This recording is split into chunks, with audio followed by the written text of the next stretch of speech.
Uma medida do governo federal prevê a diminuição no preço de itens da cesta básica no Brasil. Eu estou com o economista Mauri da Silva para explicar mais sobre esse assunto. Professor, o que é essa diminuição no preço dos itens da cesta básica?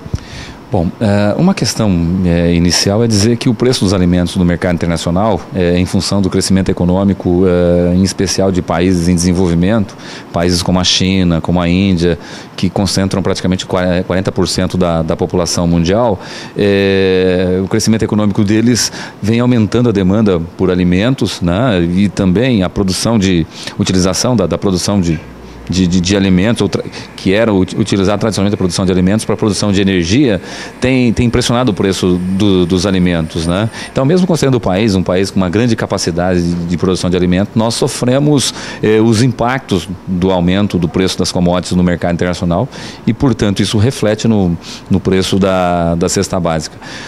Por outro lado, o governo preocupado em controlar ou minimizar os efeitos desse aumento de preço para a população, eu vejo a medida como um esforço, uma boa vontade no sentido de controlar os preços, né? E quando eu digo controlar, é evitar que os preços subam acima do estipulado, acima do que a meta de inflação é prevista, né? E como o governo não tem controle automático de preço, não há essa medida como no passado, né, que tinha tabelamento de preço, o governo hoje ele utiliza de algumas ferramentas como a taxa de juros e agora ele vem utilizando ferramentas adicionais que eles chamam de macroprudenciais, né, uma ferramenta via impostos ou via redução da carga tributária para minimizar o efeito da elevação de preços da elevação dos preços dos produtos agrícolas, né? Então é um gesto de boa vontade do governo para minimizar o efeito da inflação. Mas é importante dizer que não há garantias efetivas de que a redução, né, das alíquotas ou a diminuição das alíquotas de impostos federais sobre os itens da cesta básica vá chegar ao consumidor, né? Porque entre a redução dos impostos tem toda uma cadeia produtiva entre os atacadistas, os supermercados e assim por diante, né? Então o consumidor ele tende a acompanhar e deve esperar sim e torcer para que essa redução de preço, essa redução dos impostos chegue aos consumidores, mas não há garantia.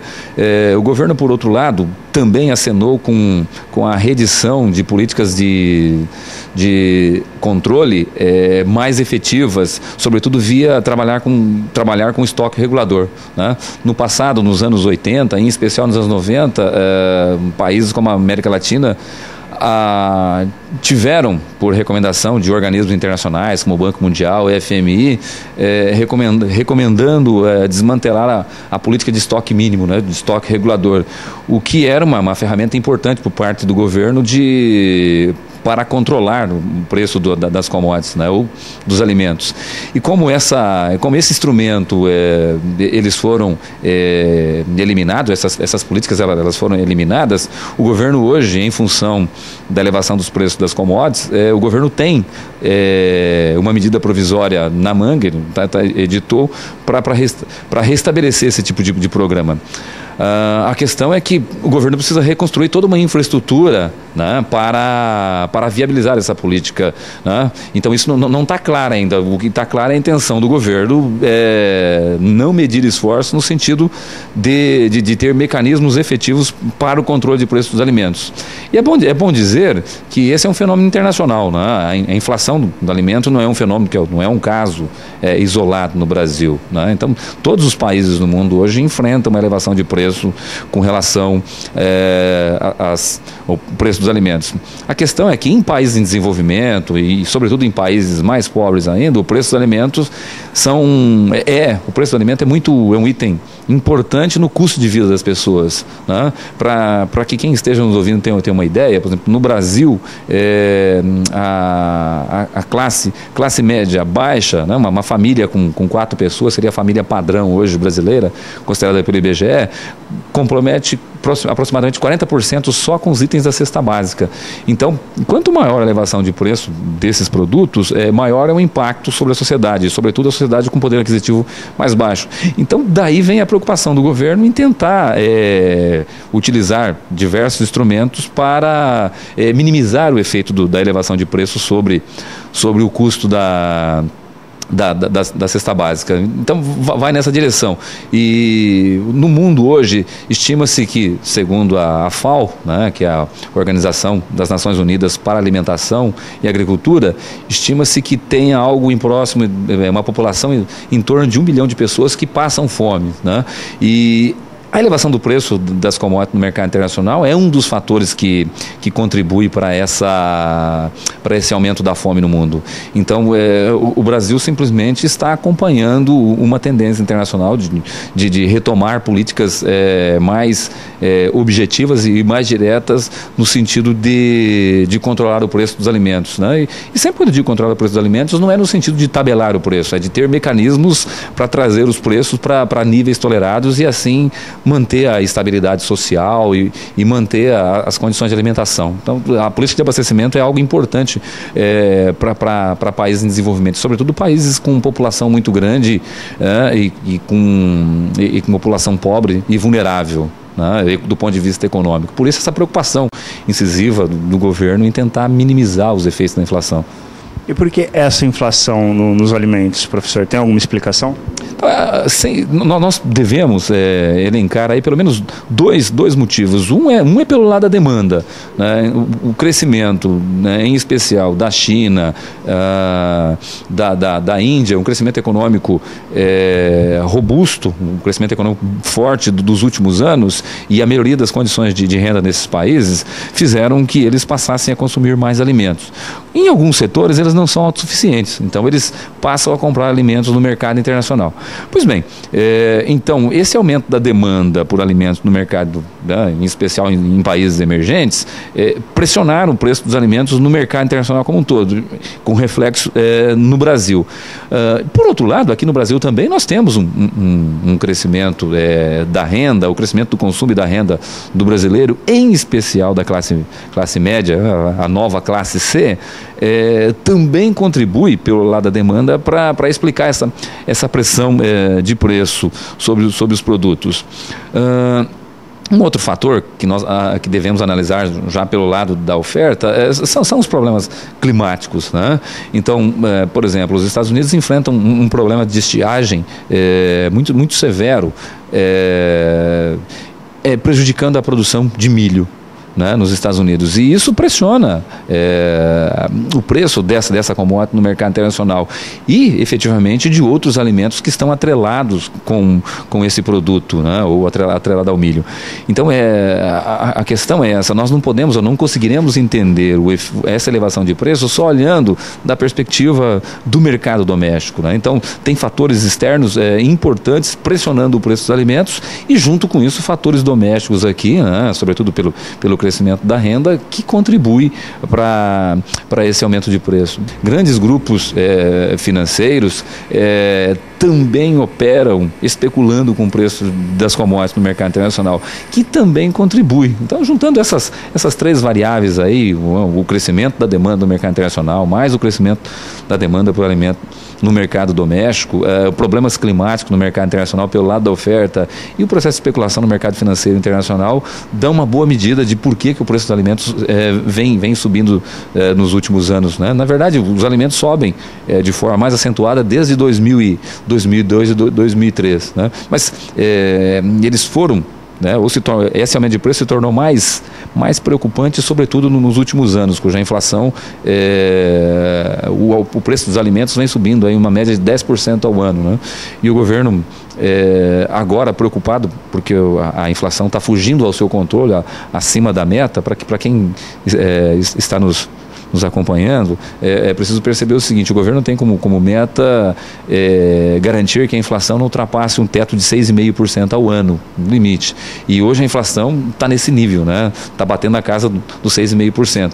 E um dos elementos que contribuem para isso, além da prestação de setor de serviços, como o corte de cabelo, né, manicure, enfim, toda essa parte de serviços que já vem pressionando também a inflação, os alimentos também têm contribuído para tal. E lembrando, né, que a questão do alimento é fundamental, a questão de abastecimento, de segurança alimentar.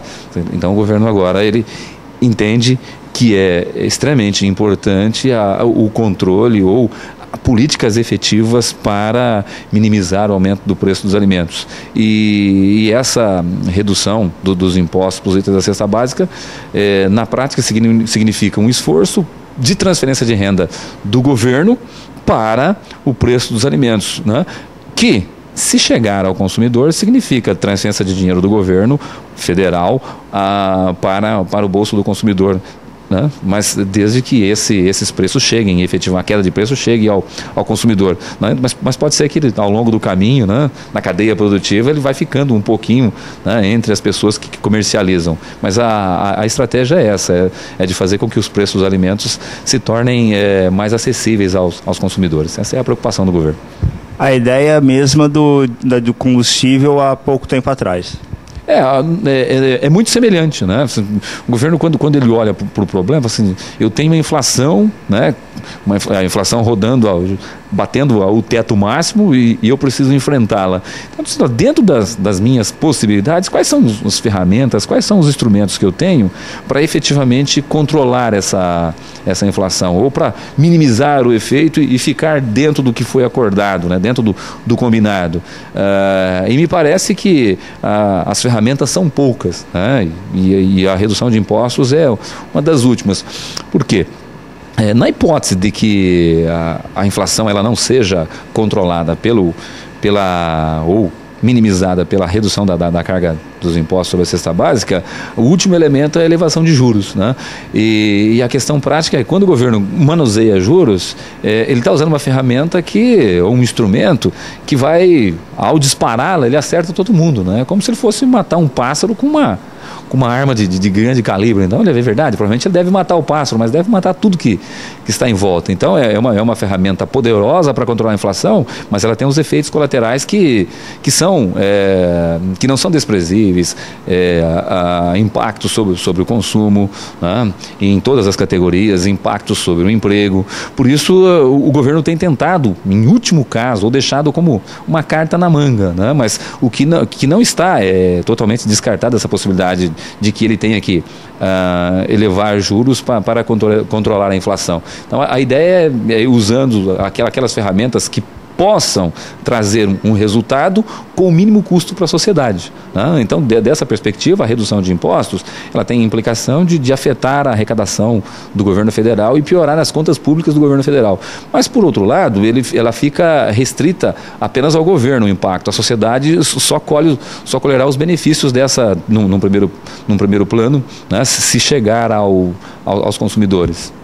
Então, ao contrário do que muita gente pensa, o governo não tem o poder sobre os preços, e sim só sobre os impostos dos produtos.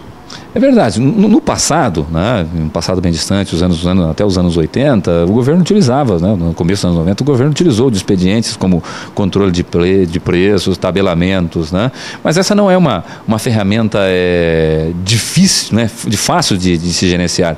É muito complicado e o governo prefere utilizar outro tipo de instrumentos. Hoje no Brasil nós não temos mais tabelamento ou controle de preços. O que o governo tem são instrumentos, né, são ferramentas que ele pode sinalizar para o mercado que ele está acompanhando os preços, ele está monitorando e falou assim, olha, eu tenho essas ferramentas, então se os preços continuarem subindo acima do aceitável, acima do tolerado ou acima da meta de inflação, eu vou passar gradativamente a utilizar as ferramentas.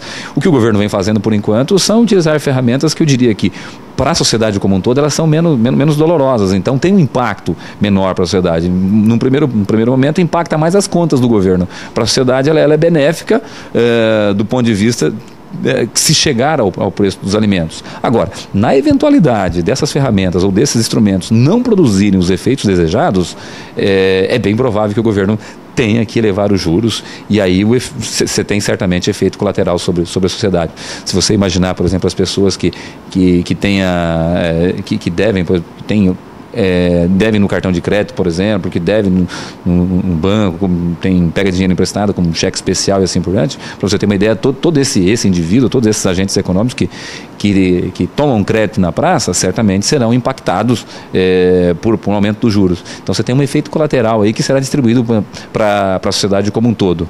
Me parece que esse governo tem uma preocupação maior em utilizar uma política de juros mais incisiva ou mais efetiva, justamente pelos efeitos colaterais que essa política de juros tem sobre a sociedade, e sobretudo sobre o crescimento econômico e sobre o emprego. O Brasil vem tentando se recuperar de uma crise financeira internacional aguda, e o crescimento econômico está abaixo do desejável. Então, a leitura do governo é justamente essa. Se eu for usar um medicamento ou uma ferramenta, uma dose de juros muito, muito forte, provavelmente eu vou piorar as condições de crescimento econômico ou a retomada do crescimento econômico. Então, a tentativa é no sentido de permitir que a economia retome a trajetória de crescimento econômico, tentando controlar a inflação sem impactos ou sem medidas muito agressivas para a sociedade. Obrigado, professor. Júnior Sofner para a BNTV.